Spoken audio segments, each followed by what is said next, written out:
Hey everyone, you're listening to Hocked Unloaded with writer-director Steve Drake and producer Rachel Franz. This is the podcast where we tell you about how we made our first feature film, Hocked. Each week, we'll bring on a new guest and they'll share their experience of what it was like making this film. Today we're joined by Dave Curry, who plays the dastardly goon Curtis. Dave blew us all away with his hidden acting talents and shockingly dark writing abilities.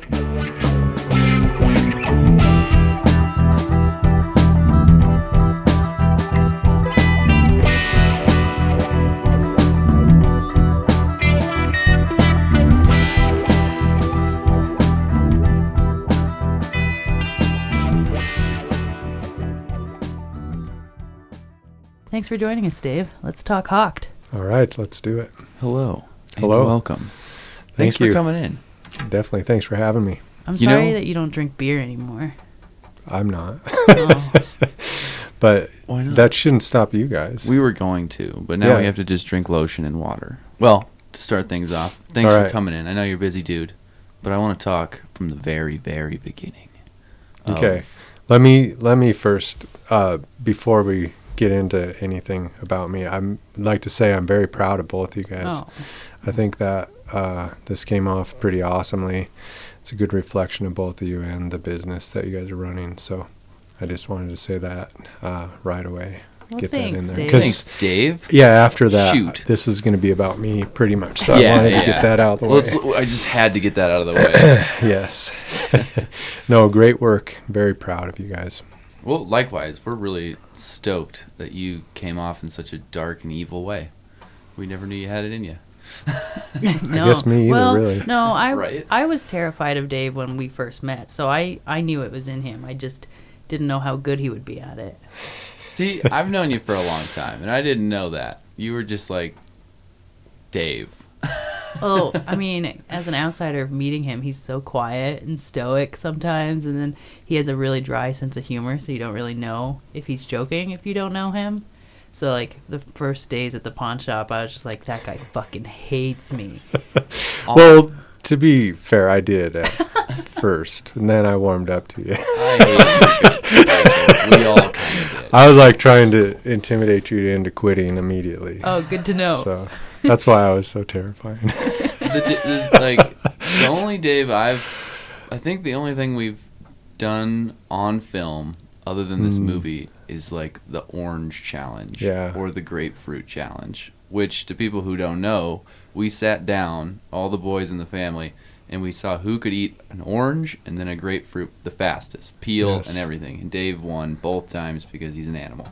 And Well, and I have a loud mouth, so that helps. A big mouth, I guess. I've seen him crush a full Bud Light on his skull. and that's why he doesn't drink anymore. That's what. Yeah, excuse me. That's one of the reasons, maybe. It's a long list. People that know me probably know why more than. But Yeah. Well, I want to go back to when you were working in the pawn shop. okay. How long were you, when did you go into the pawn shop? I started in the pawn shop in 2001. Okay. May of 2001. Yeah. Yeah. Why? It's kind of funny. I actually was working at Walmart in the sporting goods department. Okay. And a buddy that I had there, Trey,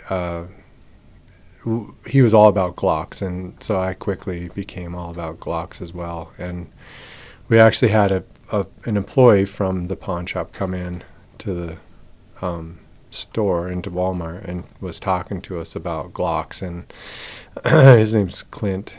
He's I don't know if you maybe don't remember him. That's a long Clint. time ago, but Yeah.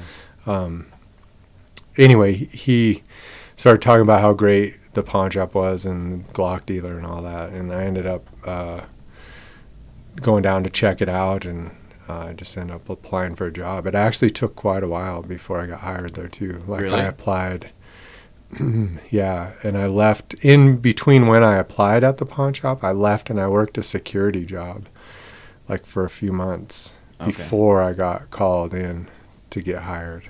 Really? Just a different economy back then, but That's weird. yeah. That's cool though.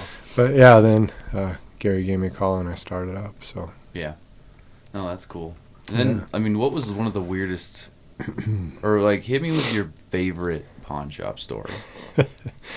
That's such a hard one, and I know. I knew that that'd probably get asked, and so I even tried to think about it, and I probably had something in mind that I don't remember now, but I worked there long enough. I really got along with some of the people pretty well. A lot of the people that were kind of down on their luck but were consistent customers type thing. Right. I tended to kind of feel for them and get along with them a little bit. There was a veteran in Livingston that I had kind of had a soft spot for, and he'd come in a lot, and I'd loan on just about anything he'd bring in, like a rock or a noose that he tied out of some yellow nylon rope, or just the most random stuff, but it was more just trying to help him out, I guess, and then every month, he'd bring in money when he'd get his check, and he'd just pay down some of his stuff and default some of his stuff, and it wasn't about always making money with him, but he one day he was in the store with a buddy of his, and they were kind of quarreling in the lobby right in front of the counter, and he got mad and he turned around and he punched his buddy in the chest.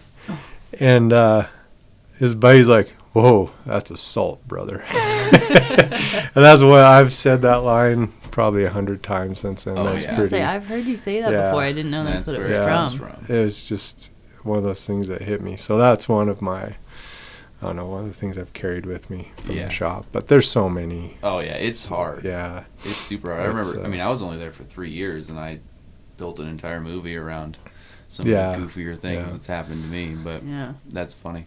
I always wanted to know, like, what were your experiences like with the real TFB? Because I know me, Steve, and Corey had different ones. I never knew her. I don't think. Lucky bastard. Yeah, I guess so. It must have been, because, I guess before you started, James had been there maybe 2 years. Yeah, he warned me about her. Okay. When I first started. He's like, she's got good days and bad days. Yeah. You hope for the good days. I got her on a bad day. I mean, if she had come in before, I think I dealt with her once after, like maybe after you were done. Yeah. But I never knew her. I didn't recognize her or know who she was. So I think she was giving you a hard time right when the shop closed.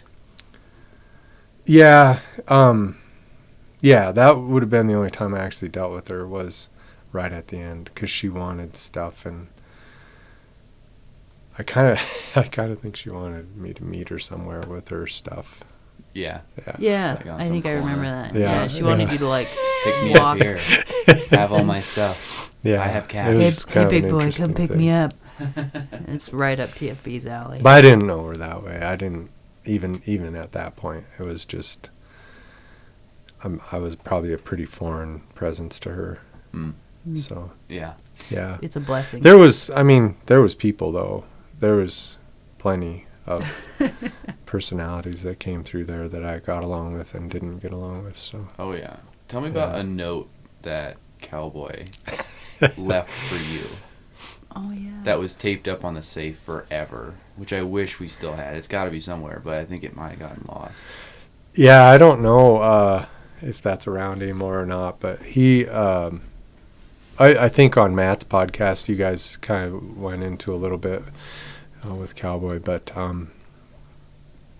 he had just kind of over time had come into some money, and he had a house and toys and boats and cars and trucks and stuff, and he had bought 2 Ford Thunderbirds, one black and one red, and brand new. And he had a brand new Camaro. And from at some point, things kind of started going downhill, and he had to sell one by one the cars. But he had ended up hanging on to the Camaro. But he ended up like living in it part time, I think, when he was down on his luck. But he apparently at that time he was going by Road Warrior. Yes. Yeah. The cowboy moniker was a pretty new one. After my time, actually, Yeah, and that was more my time. Yeah. He was cowboy. Yeah. And I hadn't even known that. Because I think I was introduced to him as RWD. Yeah. And then all of a sudden he was going by Cowboy. And then towards the end there was Dolphin Dave. Yeah. For a minute. Dolphin Dave, too, Yeah. But he's a pretty cool guy. He's one of those that, knowing him as long as I have, my heart kind of goes out to him a little bit. I've seen him go through some tough stuff, but at that point, the note, I didn't know anything, but he'd had the car and the one car left, and he had told me about how he'd been driving it very fast and this kind of thing. But then I came in. I think James was working. I think so, yeah. Yeah, and I had the note was already hanging on the safe, and we just never. Didn't it say something like he had wrecked the Camaro or something? He had hit a deer. Oh. Is that what it was? Yeah, going. Jeez. It's I think 100 or something. I don't remember the note entirely, but yeah, it was to that effect. He had hit the deer and totaled it, but he was determined that he was going to fix it and ride again. But I don't think that happened. There were a lot of people at the pawn shop that only ever wanted to talk to you. I mean, there was always going to be the people that wanted to work with the guy that they knew, right? There's always people that wanted Steve over me or things like that. But another one that comes to mind is Mr. Nace. Yeah, he's a character. He's one of two people I've ever kicked out of the store. I was just going to say, isn't there a story about you screaming at him? Yeah, more than once he and I had gotten elevated to the point of yelling at each other. It was intense at times, and then he would just randomly come back in like that never happened with stuff and needing. You were his best friend, money, Dave. Yeah. For everything I heard, you guys were buddies. Yeah, pretty much. Yeah. I always got it was always like, well, I go along, I'm buddies with Dave. I was like, yeah, well, Dave pays me to not give you any money, buddy. And then another one from the older folks was always, I go a long way with Gary. Yeah. Well, so does Steve and Dave and Corey. They're all blood, so go away. Yeah, it's even when I came back at the end there, I had the same thing. Like people, and I guess it just kind of a symbol of the time to stop was I didn't really have the energy to correct them, and there was a fair amount of time where I was just like, well, if that's what they did, or if that's what they say or whatever, and I didn't want to even get into it with them, who I was or why. So did you ever have somebody be like, well, I'm friends with Dave, and you're like, what? No, okay. I didn't have anybody say that, but it would have been like they knew Steve or you or James or whatever. But when early on, I moved around a little bit, and I'd worked in Livingston for quite a while, and then I came back to Mendenhall, and every time I switched stores, it was the same thing. Really? Yeah. Where's the other guy at? He always used to do this, and same thing. And then people get comfortable with you. But I also watched, interestingly, the stuff in the store changes too.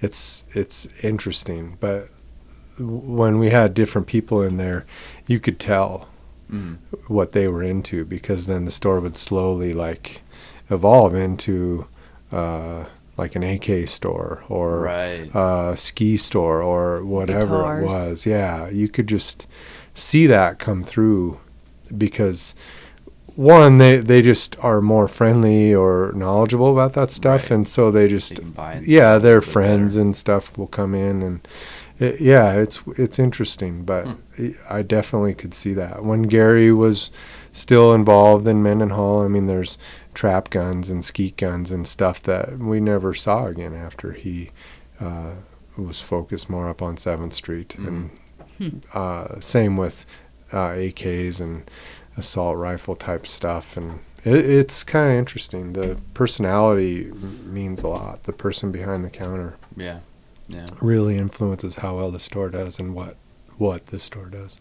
Well, it's a really unique relationship that not a lot of people, if you don't know about pawn shops, you might not know just how like intimate the customer base and the person behind the counter is. And that was always something I thought was an emphasis while we were working there, and a big emphasis for you too, you know.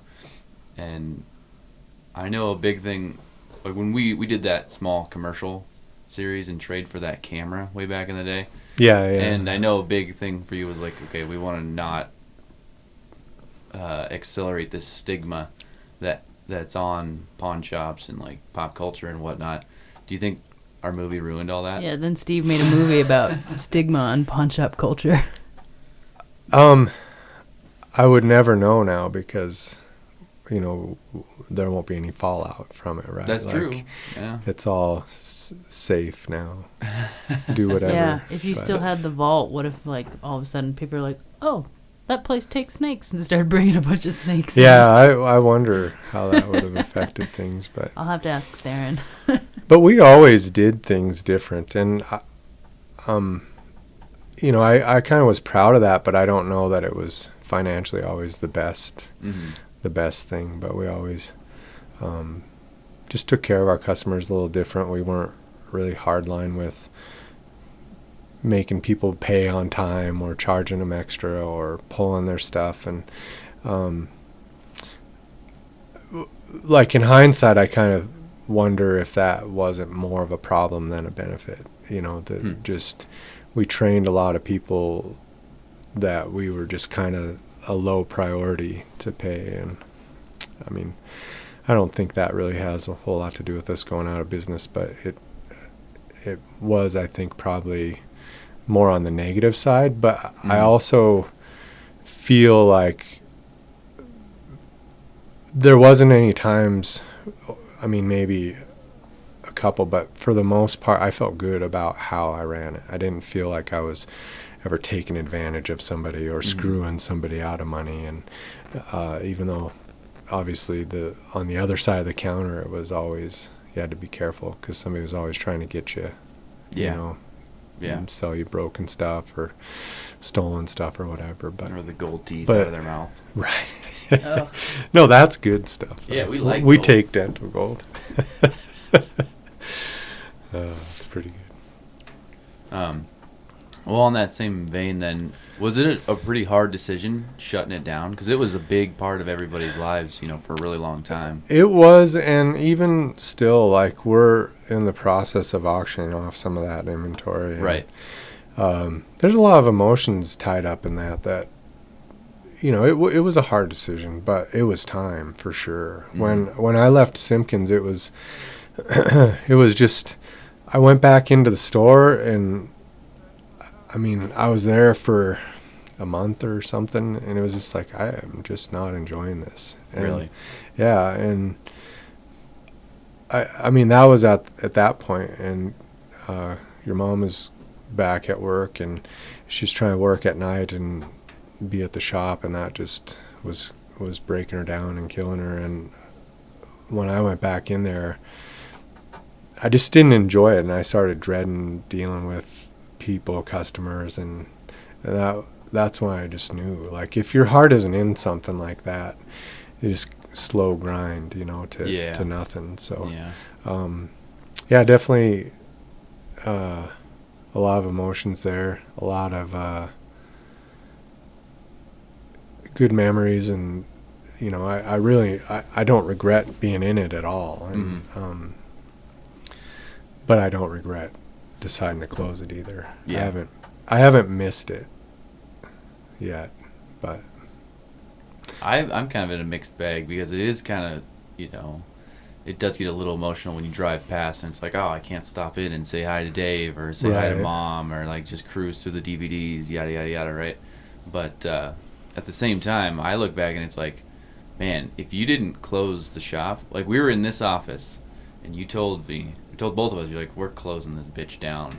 And like it lit a fire under, I think, everybody, especially me, because I was just like casually writing this screenplay, like, oh, my family owns a pawn shop, you know. I've got forever to make it. I have forever to make this thing. Right. And then you're like, no, you don't.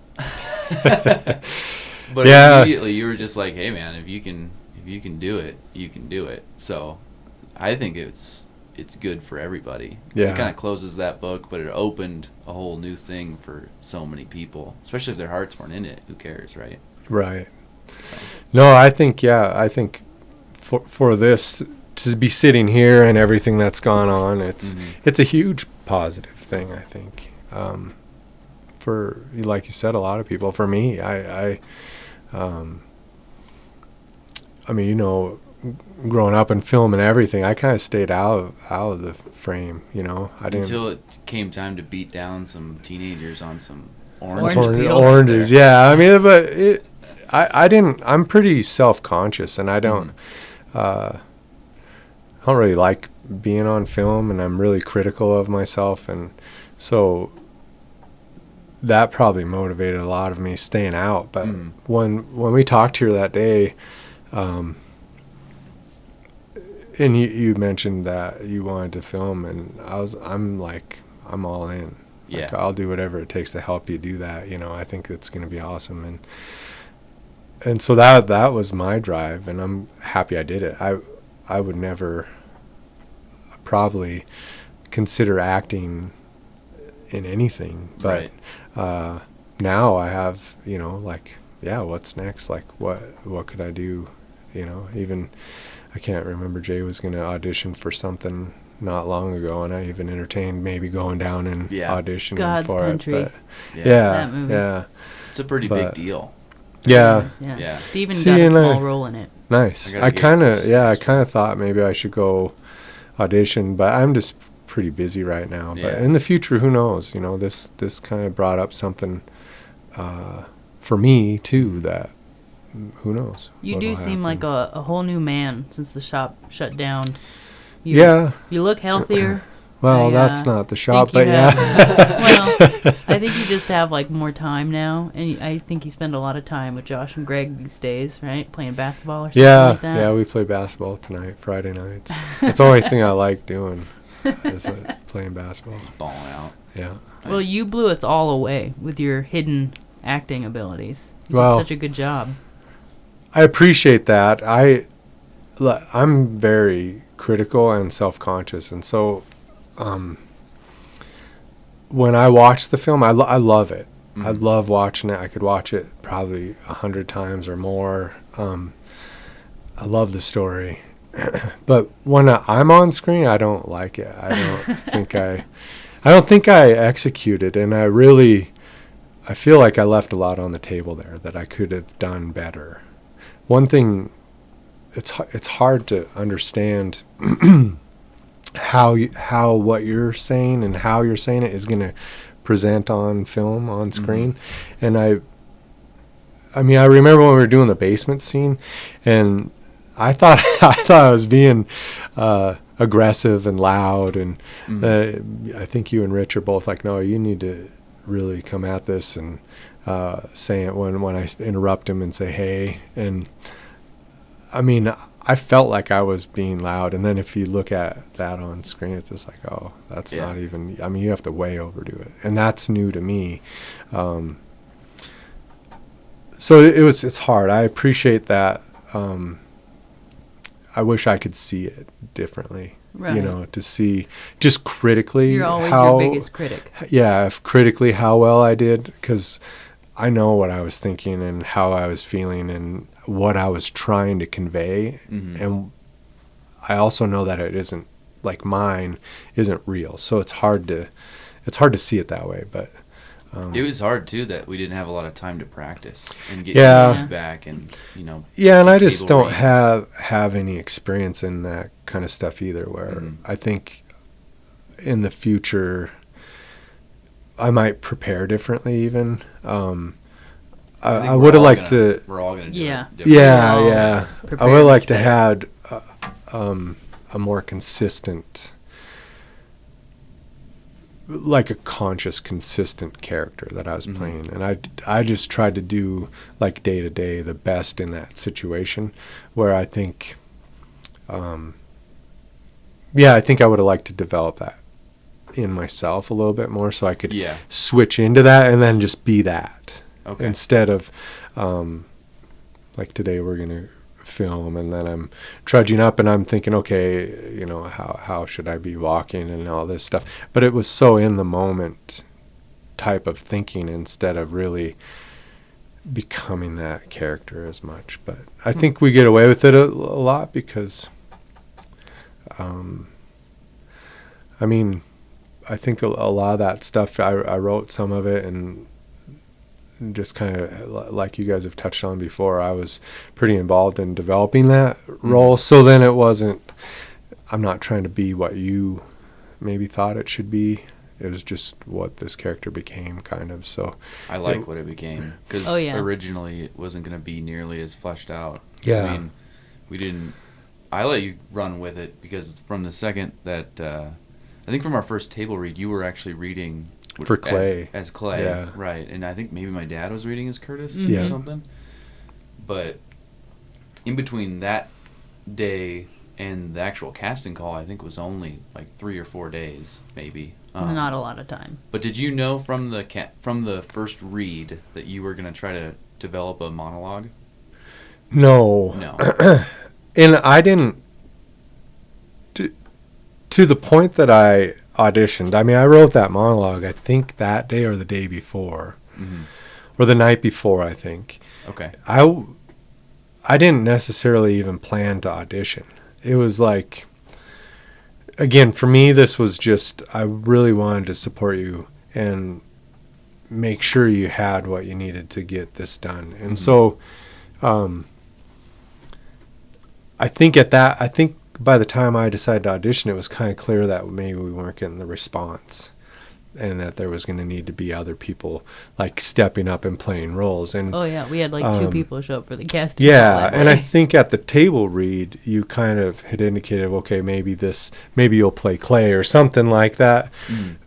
And then, so I think in my mind, I believed I probably wouldn't even needed to audition, and I could have gotten the role for Clay. Yes. But I really wanted to show you that I was going to take this as serious as possible. And so that's when I decided I'm going to audition, and I'm going to try and do my absolute best at that. So that's when and that's what the audition was. The monologue was to be Clay, that second in charge of they're always getting upstaged and things, but which translated nicely to Curtis, because your monologue was such a meticulous character, which didn't make sense for Clay, but it made sense for Curtis. But Curtis also feels like he's in second place behind Jay.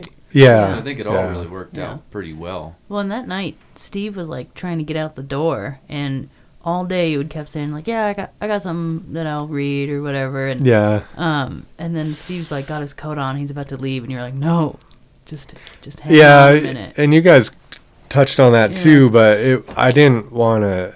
It was kind of a darker type thing, up, dude. And I didn't want to do that in front of anybody else. And so, like you guys said, Brittany was there, and I was just like, okay, I'll do this as soon as everybody clears out, and we'll just kind of do this. But you were in a rush to go get Cooper, but I'm glad you stayed. No, that was awesome in the most terrifying way. I want to know where that monologue came from, because like you said, I mean, I would have just given you the role, whether it would have been Clay or if you were going to play a cop or something. I figured, well, you can go. I guess it wasn't clear, maybe even. I just knew, but I really wanted to let you know that I was serious. And I mean, I don't know, like I'm not a writer per se, but I feel like I've always been decent at that.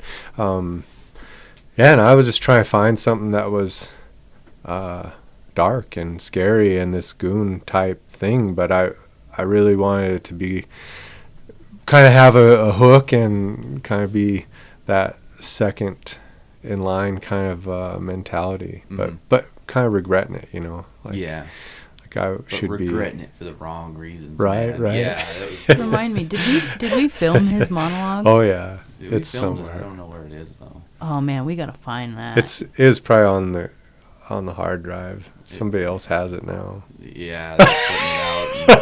It's in Russia. It's on the deep dark it's web. On the dark web. Yeah, people think it's real. Yeah. They think you're some guy getting interviewed. Yeah.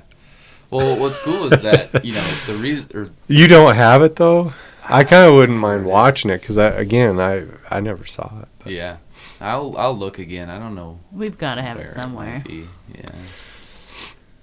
Yeah, that's like deep in the vault type stuff. Yeah. It's next to the Vault's fake commercial. That one we made. Yeah, where's the blooper reel on that? know. I never saw it again. That I missed. Well, that was funny as hell. Yeah. I'll never, ever forget that. No, that was so good. That was so that was funny. excellent. I loved it. But the other thing that made me laugh so much that there was just a glimpse in the movie was that commercial you made with your dad for the shop. I mean, I laughed so hard, and I loved every minute of that commercial. It was so good. Could you identify with it? That's funny. No, that was so good. I didn't know how it was going to play. It was gold. Your dad did awesome. I just well. Yeah, it was so good. I loved it. Just cheap in the worst way. It could have been for real, like a commercial. From he packed back on in the weight day. for that. Yeah. Like he said that. Yeah, he was like gorging. saying that he like ate a bunch of pork rinds or something like that. Tri-tip. Yeah. Oh my god. No, that was so good. I really enjoyed that. That night we the blooper reel from the Vault commercial that we made. I think that's when I was like, oh, I should not be afraid of this man. And then it took that long. Yeah. And then one time, I think you and I yelled at some cops outside your front window.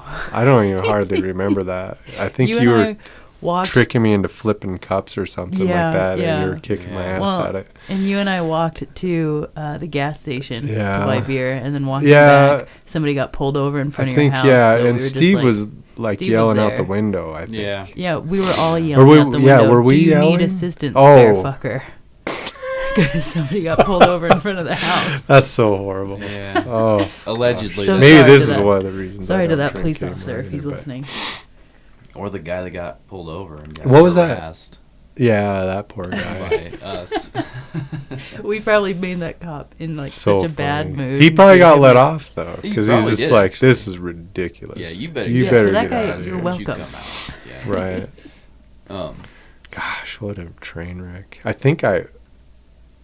Was I trying to break open cans or something? Yeah. So I think I hurt my knuckles. We pop them open with our knuckles. Yeah. And then you're just like, dumb. I can break it with my face. Yeah. I still have that video. Well. Do you? Yeah. Oh, I'm sure that's great.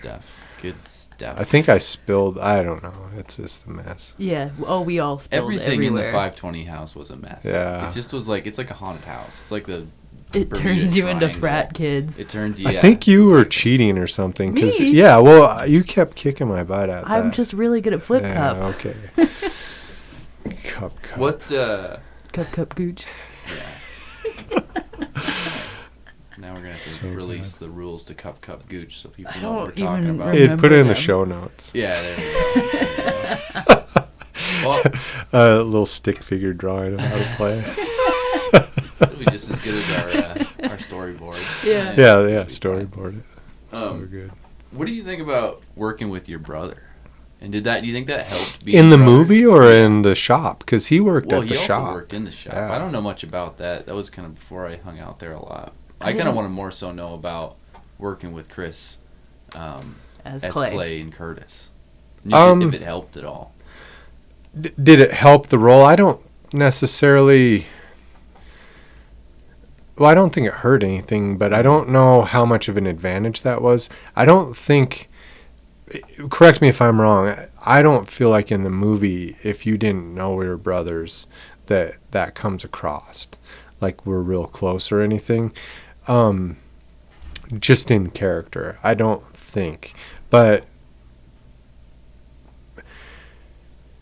having everybody, basically everybody in the film is all family or friends, aside from a few players, that helped make it more comfortable to try and act a little bit. And so I think that was beneficial. Just since we're all new, there was less of that. I mean, there was still some anxiety and some nervousness to play roles, but I think if I was among a bunch of strangers, that would have been way amplified. So it was way more comfortable, being in front of the camera with you guys and having family there. And so that was good. That was a good part. I really, like, during the filming, I wasn't sure how I was going to come across, how Chris was going to come across. But I thought, at the end, I thought he did a great job, and I thought he came across more. In some of that, I wasn't there to watch, but he came across more a little psychotic than I thought he was during filming, which I thought played pretty well. That's a good thing, yeah. Man, during filming, he didn't even want to, like, push my head into the safe. I had to convince him to push my head into the safe, and then he kept doing it. Like, even when I wasn't even on screen, bashing my head in the safe. My favorite was when he was telling Josh. This is the part I and he just kept pulling the trigger every time. No, this isn't a shoot scene. And he just do it again. Click. It's like, no, you're not shooting. Like, but that was pretty funny. Not shooting bugger. He just really enjoyed shooting his nephew. Yeah, something. I think he legitimately thought he was supposed to shoot bugger. Yeah, he did. So he kept clicking it. Yeah. And we all thought it was funny at first, and then he just kept doing it. It's like, hey, Chris, man, you're not killing booger right now. It was pretty funny. I liked when he dragged Steve into the bathroom, and I was getting Booger's reaction, and he clonked Steve's head into the toilet. No, that was me. That was you. Yeah. I think I drugged Steve in there, yeah. I got slammed into the toilet a couple times. Yeah, you got a couple concussions that day. No. Okay, yeah. Then Dave, slams Steve's head it was into the pretty, toilet. yeah. If anything, it was loud. When you slammed Josh's head into the safe, that was pretty good. I don't know if maybe I amplified that with a sound effect, but that one sounded pretty good. When you grab his head and you're like, put your hat on straight. Yeah. That was good stuff. By the way, we've gotten a lot of kudos about the fact that nobody knew that the whole put your hat on straight was your ingenious way of fixing Josh not having his hat on right the whole fucking time we filmed that day. No, that was a bad deal. That turned out okay, but we had filmed. I don't even know. We had to go back and look to see how far back that went. But it was a plenty. It was a lot, and all of it was good. I really enjoyed. Yeah. I liked the reactions we were getting. I liked the acting, and then it was like, oh man. And I was bummed. I was going to go back. Yeah, like but that half was a day. Very half a day of filming. Super good save. Yeah, it turned out okay. So, I mean, we've kind of touched on it briefly, but what did you think about the movie? And maybe what were your initial thoughts? Like when we were even in here, over a year ago, and I was like, oh, I'm going to make a movie. I mean, you've kind of followed along. What kind of movie did you think we were making? Well, to be honest, that was kind of unclear initially, and I don't even know how much you knew what it was going to be all the way. Mm-hmm. Some of that changed, even to add in Jalen and to giving some of the players, the Kevin and the Goons, bigger roles than you had initially thought of, right? Mm-hmm. So, and just critically, I mean, I think everything turned out amazing, but initially it was a little confusing, like who's the main story? What is the story that we're telling here? And but it all flushed out and it became very clear, and I think it's amazing. So again, when we watched Rough Cut. I heard that a Rough Cut got leaked by, I think, Jalen. Yeah. Right? Yeah. And we watched it at the house, and it was poor quality. The sound sucked, but I loved it from that. And that was the first time. I love this dog shit. Yeah, well, it was just like, it was so good. And then when we went to the theater and it came together even better, the sound is, it fixed. There's the soundtrack over it or whatever. Oh, the score. Yeah, the score. The score really helped, and it just was even so much better, but I already loved it. And I'm not kidding. I could watch that movie. It just makes me smile. And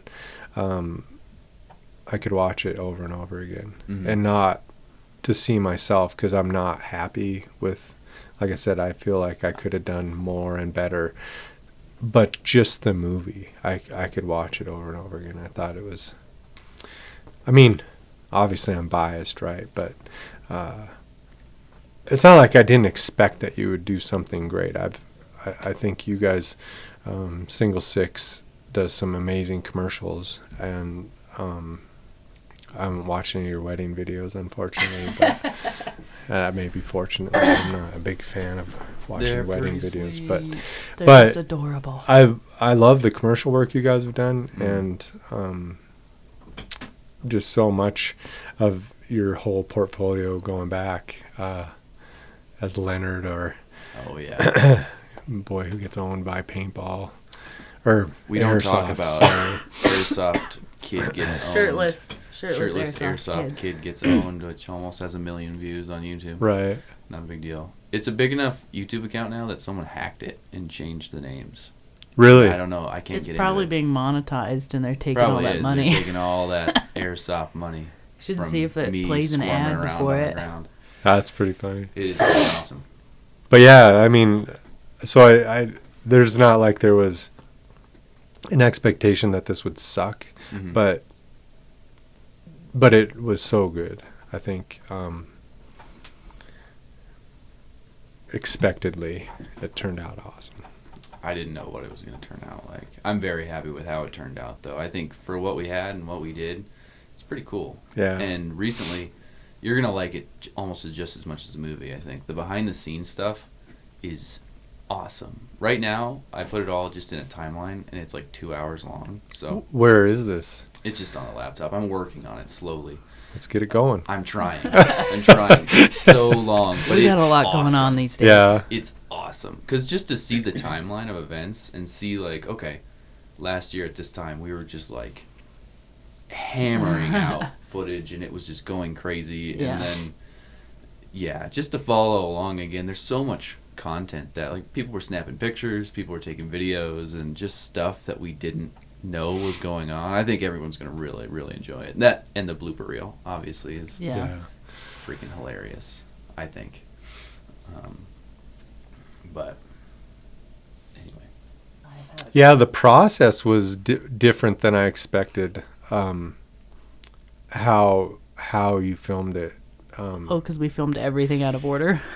Well, no, not so much that, but I was expecting, like, and I don't know how much of this you're talking about, but what I expected was we'd come in and there'd be multiple cameras and you'd play a whole scene, right? So you'd have to know your whole lines and everybody's there, and and how you did it was unexpected, but I think it worked very well.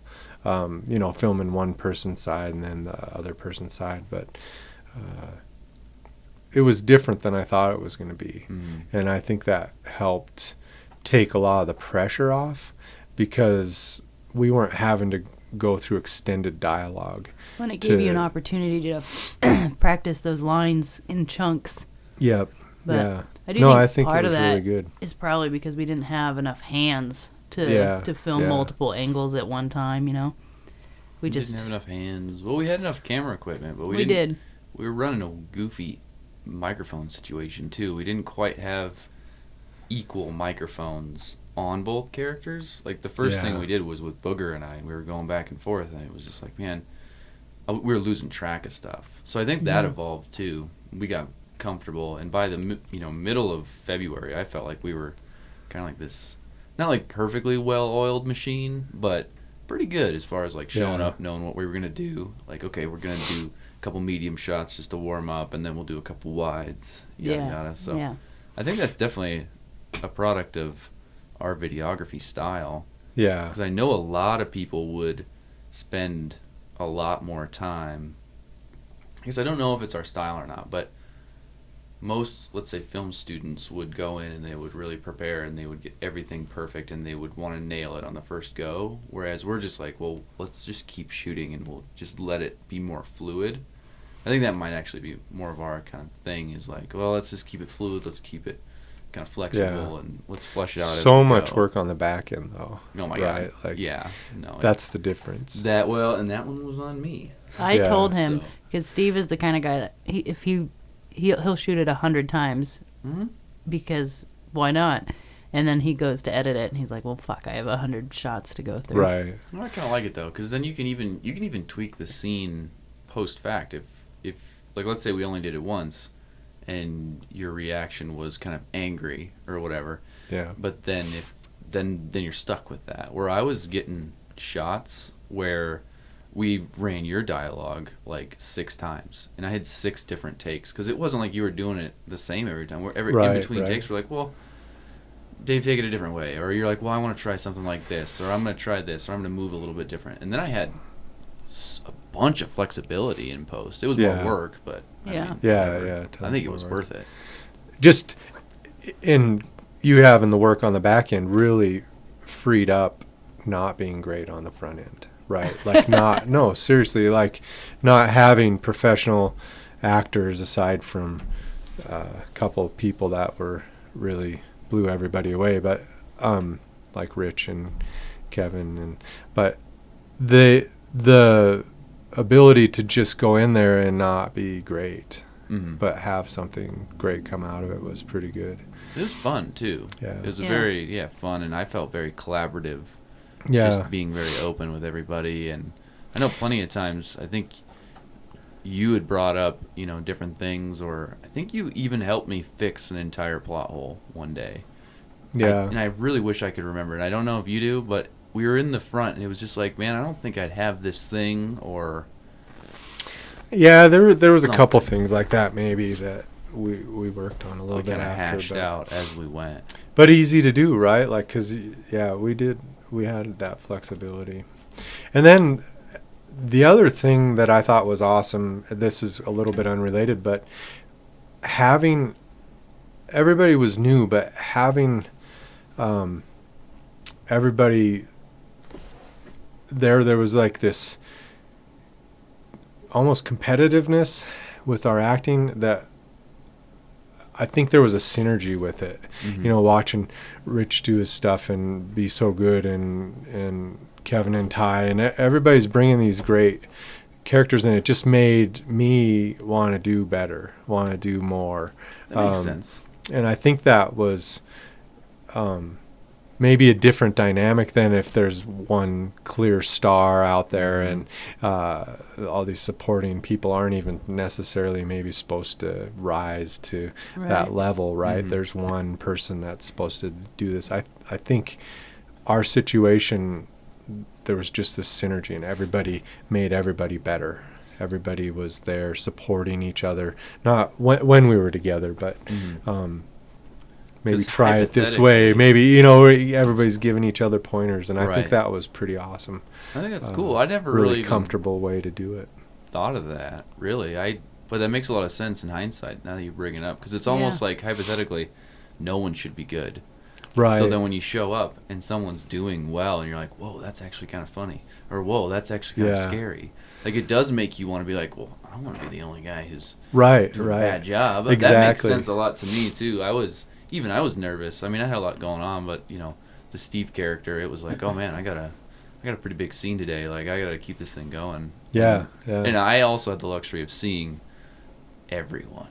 Right. Yeah. So I kind of knew, like, okay, this is turning into something. It's getting to be pretty good. Like, there's some real people here doing some real acting. It's pretty awesome.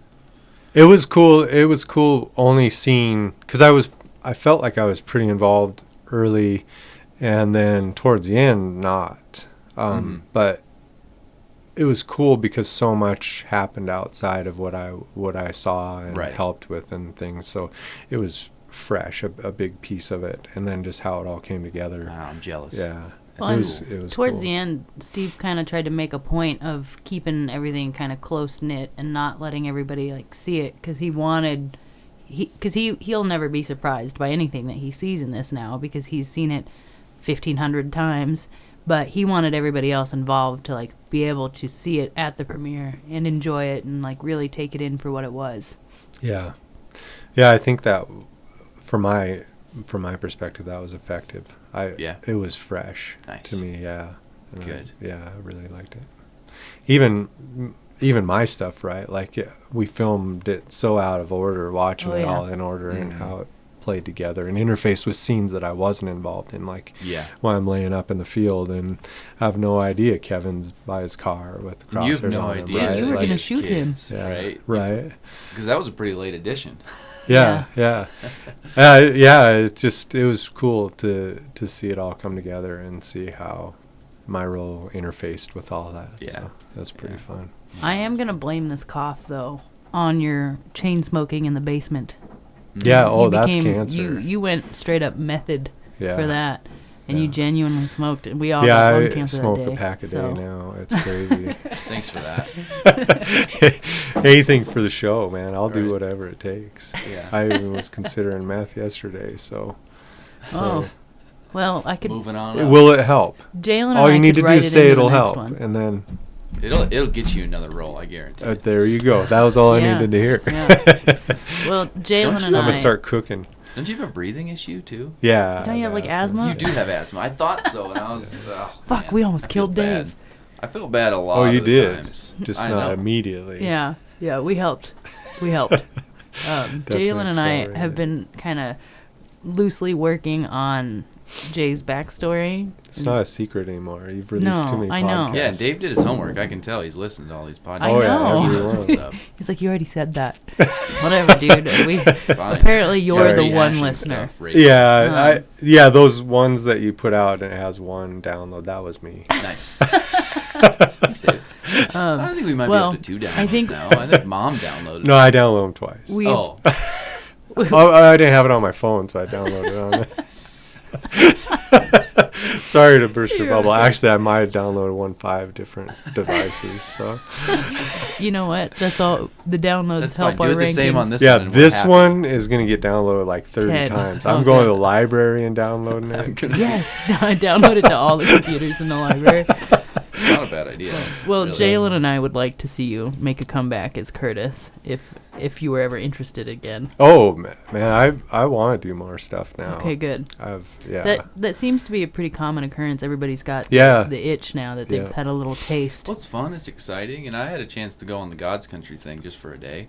As an extra, and it is it's just incredible to get on a huge set with like 50 people involved and just watch them all buzz around and do their thing. And you're an actor, and like I was just an extra, so I just showed up in my makeup and my like outfit, and then I stood around all day long and just took orders from people, and it was the best because I could just watch everything. Well, that's not even the first one, right? What was that one you did with Kevin Bacon down Taking in Chance? Ennis? I mean, Taking Chance. That had to be a riot, right? That was cool too. Well, and the funny thing is, we had a scene in the cemetery, and my buddy Justin and I, we were both the Boy Scouts, and we were supposed to be in the scene, but we had dipped out and we hung out in the director's tent.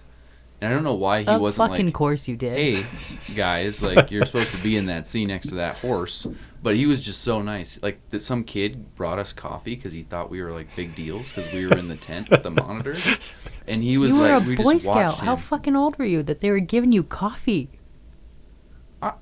Yeah, that's Montana. That's too fucking young. Coffee. Those boys got to be alert. But I remember seeing that and seeing the director, and they had like big. I think it was like tube TVs. If my memory's right. Yeah. But I remember they were just pointing stuff out, and they were just it was a really cool experience. And then I think eventually they were like, hey, you should probably get back to your scene. So I probably ruined some continuity. They're like, this fucking kid won't stop asking the director questions. Get him out of there. That's pretty good. No, I definitely, I've been busy lately, but I'd like to do more stuff with film. We had talked about a project before that still is sitting out there on the back burner somewhere that might resurface someday. Thing? No. Different one? Chasing Wheels. Yeah. Oh, right. Yeah. That was what he actually came to talk to us about. That's and then true. you and then you hijacked like thunder, Yeah, you stole his thunder, and you're like, oh, you want to make a series? I'm going to make a fucking movie, Dave. How about that? Sorry. Yeah. No, that would be cool. I'm still really excited to see where that goes for everybody. Yeah, I still would like to do that. But just timing, and we'll see how it goes. But Yeah. Well, now you're gonna be an actor. That's fine too. yeah, maybe that's it. It's cool. It's fun. I think it'd be awesome. Pretty soon I would be moving. Oh. Yeah, Rodeo Drive, I think is that. Yeah. Yeah. You're out of here, man. No, because then you'll come back and you'll have all these weird like questions about snow. Like there was a bunch of bigger actors on that God's Country thing, and they were like, "It was a beautiful day. It was like 70 the other day." You're like, boy. Yeah. And they're like big down coats, and they're like complaining when they have to take it off, like for their scene, and they're like, "Is this normal?" And you're sitting like, there no, quietly. It's not normal at It's all, way man. warmer. I'm Way sweating. worse. Like, oh. And you're quietly sitting there being like, oh, you're complaining about taking your jacket off. It's 70 degrees. I made everybody sit on the parking garage in a blizzard in -8-degree weather. That wasn't the worst day. That wasn't the worst day? No, when I was laying up there in those stupid cowboy boots in the field, my feet were so cold up there. I was also sick that day, hiking up that fucking snowy hill. That was pretty cold. I was incredibly prepared for that day, though. Like, yeah, you were wearing bibs. I was layered on layered. And yeah, man, did I tell you to take the coat off for that shot? Yeah, I think we decided that at some point. Yeah. So Dave's I took just it off up during, there in a pile during of snow. like getting One ready. of the first things. Yeah. Yeah, up there in a pile of snow with just long sleeves on, basically, and your shoes are dug into the snow and they're not like thick or warm. And then I fly the drone over top, and it's just blasting you with cold air. That wasn't it. Yeah, that was the colder for me. But I'll on the rooftop, I also sat in the truck. Yeah, you only had to get out like twice. Yeah, so that wasn't bad for me. I think that was bad for Rich. I think it was pretty rough for Rich and Kevin. for Kevin, because he kept having to put his arm up on the car, poor guy. And probably Chris, too, for that matter. I don't know. Chris got out. He was pretty bundled, though. Yeah. But, yeah, I'm sure that wasn't pleasant. And you know what's funny with Chris is, so Chris borrowed a jacket from the pawn shop, and I'm pretty sure it made the final cut. You can see the pawn shop tag. Oh, really? One shot. Nice. He bends over and to open the case, and it's right on his That's hood, funny. and it sticks Nice. out. And I noticed it when we were filming, and I had him do it again. But then I guess I must have needed that. You other liked take. the other one I liked better. The other take better, so it stayed in. Sacrifice, yeah. It's a fun fact. What can you do? Yeah, there you go. Yeah, I'm sure there's a few of those in there. Oh, yeah. Yeah. For sure. How many times do you think we tried to kill you, Dave? Tried to kill me in what way? Just, making you suffer through harsh weather, Just chain that. smoke. That was the only... And it wasn't that bad, but that was the coldest I was during filming, was laying up in the field. That day and walking up there with my boots. Yeah.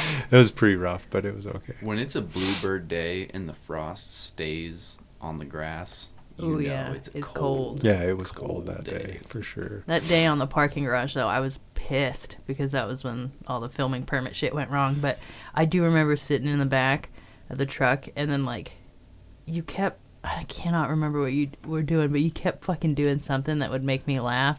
And then at one point, you see me, duck behind the seat through the truck in one of the shots. You can see me just slightly. And it's because Dave made me laugh, and so I, moved around too much. And so I pop into the scene just a little bit. If you look through the windshield in the truck, Dave's making me laugh. It was, when we could get away with it, it was just joking. Oh, yeah. All off. What did you throw at Kevin? Yeah, well, that was a horribly executed thing, and it just didn't work as well. But it was hilarious for everybody except Steve. Yeah, what I was hoping to do is make him flinch,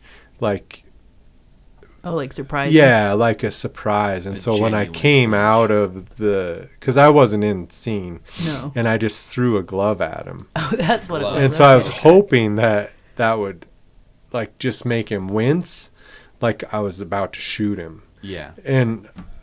But I don't think that came across. Obviously.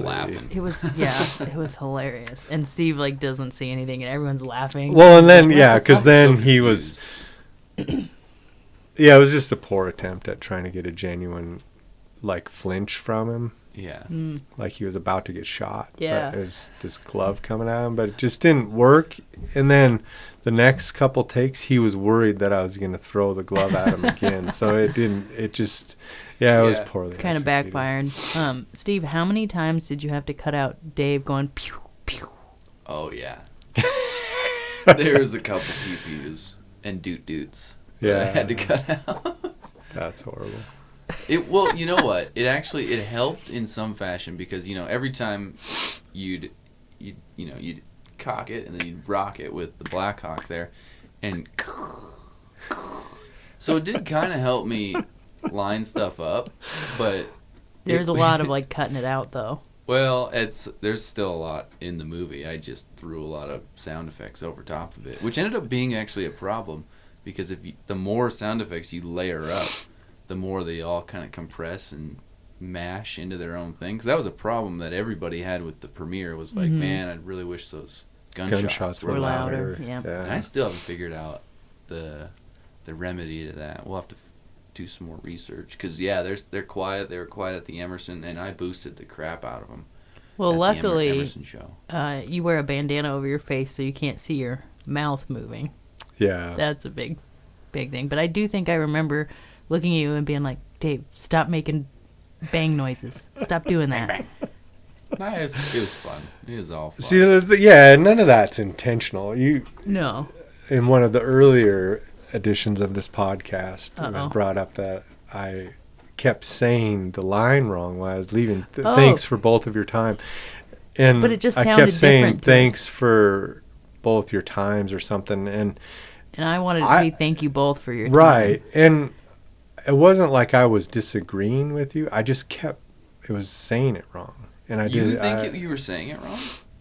Yeah, well, I think so. I don't know. It just was what was coming out, and I couldn't, for whatever reason, I couldn't get it right. But it wasn't like I thought.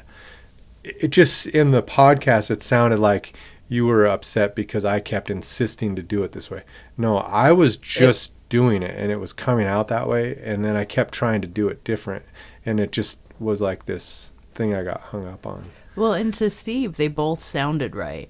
So to me, I think it's just me, but to me, it just sounded wrong. It sounded. To me, it didn't sound like that's after what somebody would say. had the conversation. Then it was. It probably wouldn't have sounded right anyway. Oh, yeah, probably got in your head. It was just a line that I got stuck on. And as I was walking through, he was saying, "Thank you both for your time." Yeah, that's what I would have said. What I wish I would have said, and what I was trying to say. You've got it mixed up. See, now I don't know. Thank you both for your time.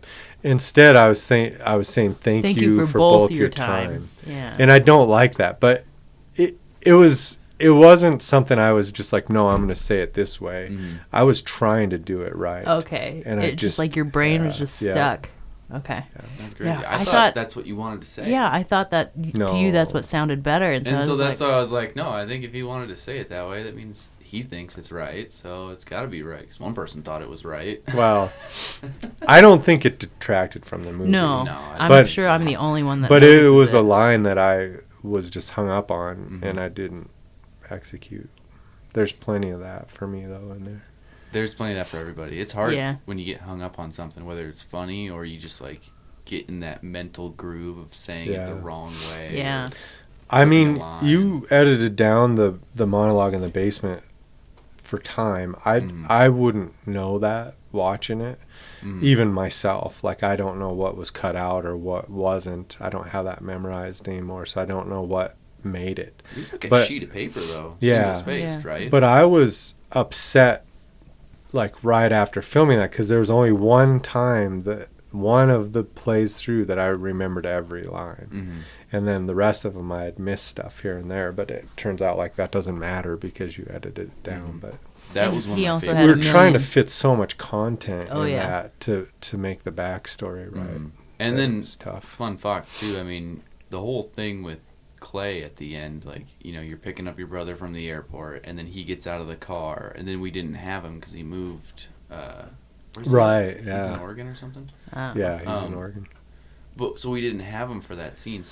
But you said it in the monologue in the basement. I had to take a bunch of there's something, and it flows pretty well, and I'm pretty happy with how it turned out. But I took out pretty much everything about Clay at the end, and I was splicing words in and like nicely to make it just sound like what I wanted it to say. So it's pretty crazy what you can do in post if you're a little sneaky. Yeah, it turned out, like I said, I wouldn't even know what's missing or what order everything was said. It comes across natural to me even, and I was the one saying the stuff, so it's not like, well, I didn't say it like that, but so you did a good job with the editing there, but I really was like, I just beat myself up a lot over it, and I mean, I guess like you say, everybody kind of has that for themselves. I think watching it, but yeah, I feel like a big part of this podcast has just been everybody coming on and then like shitting on themselves. Yeah.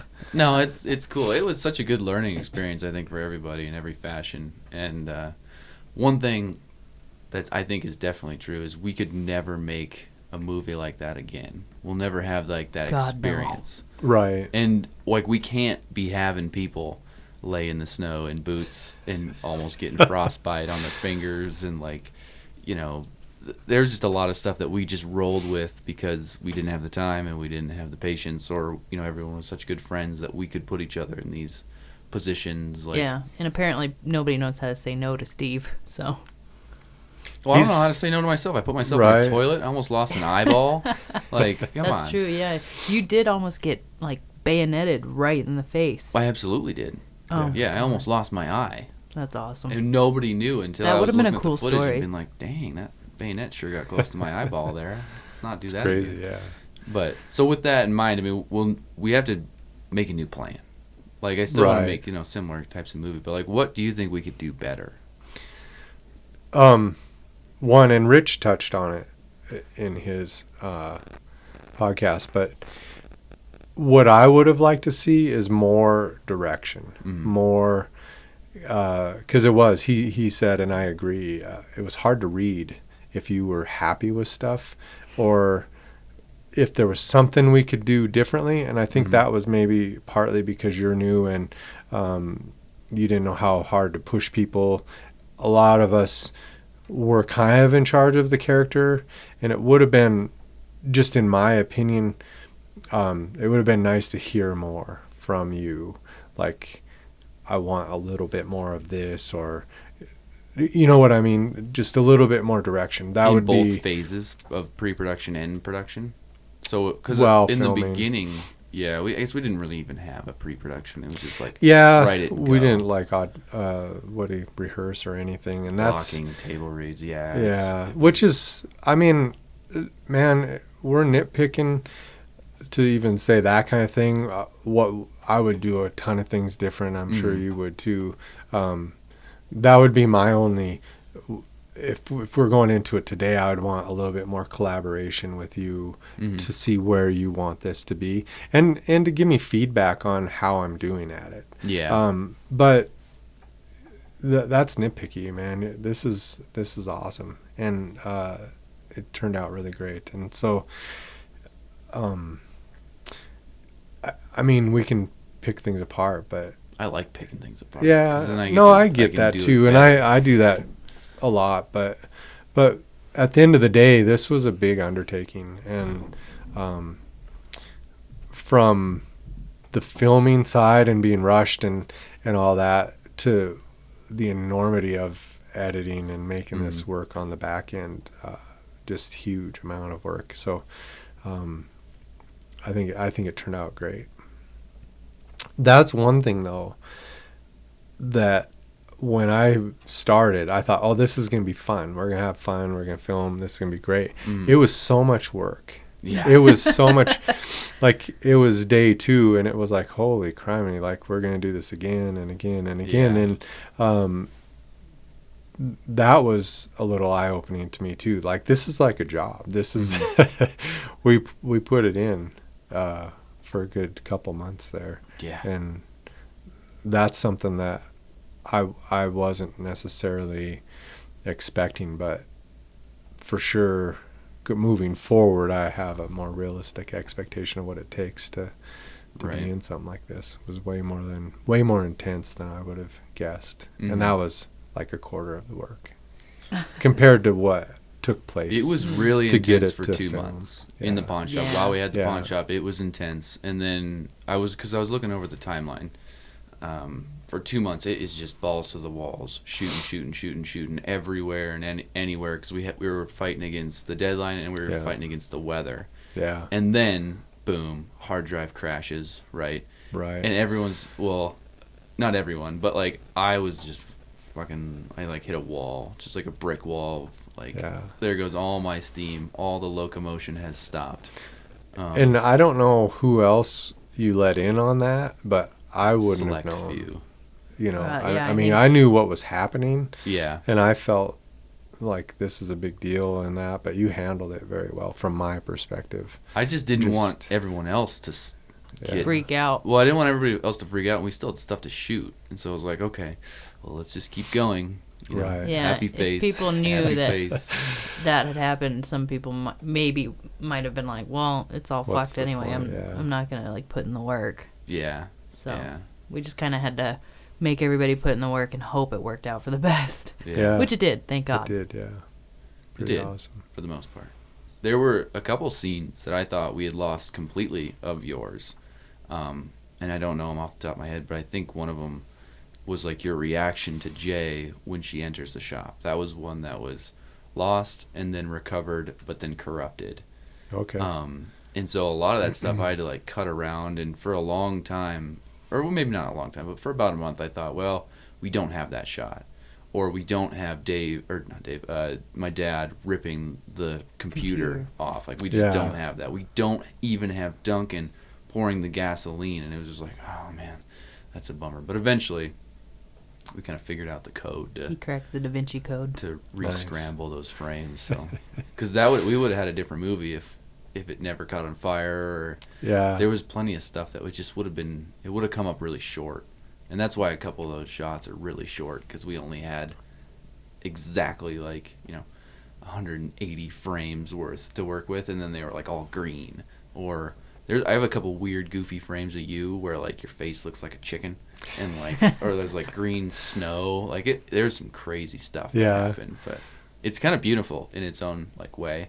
But I never want that to happen again. So that's another thing we're gonna do differently. Mm-hmm. Back it up. Well, and that's a whole new game too, right? Digital media versus on roll of film. Mm-hmm. Just the massive amount of content that we were cracking out a day because we were like, okay, we'll shoot it 4K. And we have backup systems. I mean, we have backups on backups on backups. It was just like we were not prepared to be even able. Our computers, everything wasn't fast enough to keep up with the backups as we were shooting, because we just had 2 months. It was bananas. But thank goodness it all turned out. Rachel, did you have anything else? I don't. Okay. Did you have anything else that you wanted to say, Dave? Or any advice you could give to future filmmakers? I don't have actors? any advice necessarily, but I'm pretty disappointed. Like, I didn't have any fans at the premiere. Oh, and nobody's recognized me yet. So that if anybody's listening to this podcast, like, download it 4 or 5 times. I want to have the #1 downloaded podcast. Well, it's probably because in this series, you looked like Johnny Ringo in the movie. You had that big old handlebar looking thing, and you look totally different. That's actually maybe did look very different. Why the? Because it was based off of Johnny Ringo, right? That was the inspiration behind it. Yeah, I think so. I thought it looked great. You should do it again. No, I can't remember. Because it was the soul patch. Doc Holliday, maybe. And the big. No, it was Johnny Ringo. Yeah, that's Johnny Ringo. Yeah, that's what I was. That's pretty good. Didn't you do an interview for a job? Oh, yeah, I had to. Right. Did you get it? I don't remember. I've so many jobs. You just intimidated that poor guy. Yeah. Right. No, it's weird. I think my driver's license has a big mustache on it too. Really? I think so. From the movie? Did you have to retake a photo? Yeah, maybe. Oh. But which is good, right? Like, I don't mind having an excellent mustache. No, this one doesn't. Oh, bummer. Darn it. That would have been awesome. I do have one that I have that I think. I'm trying to think what I would have maybe had to renew or something. Yeah. That's too good. That's hilarious. CDL or something. Oh, yeah. Yeah. That's good stuff. Well, the only other thing that I'm wondering, and I think you know what's coming. I do know what's coming. It's the most important question that we asked here on Hocked Unloaded. Who wins? Right. That's not an easy answer. No. For one thing. And that's why you and Josh have debated this. For years. Right? But the first question I would need to know is, what does it even mean that the bobcat wins? Does it mean that it got away? Or does it mean it killed Josh? I believe because the traditional answer to that question has been it killed Josh. Yeah, then Josh all the way. There's no way. Well, Booger, not Josh. Booger. Yeah. There's just no way. And the absurdity of trying to make this even happen is just ridiculous, right? That's why it's the best. I just don't think there's a way that a bobcat... I mean, not like a complete fluke. I think the odds would be giantly in Josh's favor if this was a fight to the death. Mm-hmm. Really? Oh, absolutely. Oh, there's people are hard to kill. I think bobcats are hard to kill. Yeah, without agree. question. But I just think that there's just... I would say hands down, if the measure of this thing is who walks away alive, I just don't think a bobcat's gonna kill Josh. How much did Josh pay you to say this? Nothing. We've talked a lot about it also, and if the thing is does the bobcat get away? Absolutely, absolutely. Yeah, that's easy. 99% of the time, this thing ends with Josh being mauled up and the bobcat escaping. Mm-hmm. No question, right? But if it is it's to the death. Pit to the death, then there's no way that bobcat's gonna win. I just don't think so. God damn it, Dave. I respect you. This is my everything in my. This is my analogy. Is if somebody has a blender going and says, "I'll bet I could stop that blender with my bare hand." Yeah, well, you probably could if you jam your hand in there hard enough. But why would you ever do that? Right? That's the question. Cringe. Why would you ever try and fight a bobcat? You jam your hand in there, that thing will eventually stop when it gets down to some bones and stuff. Oh, yeah. But, right? One is, that's stupid. Why would you ever do this?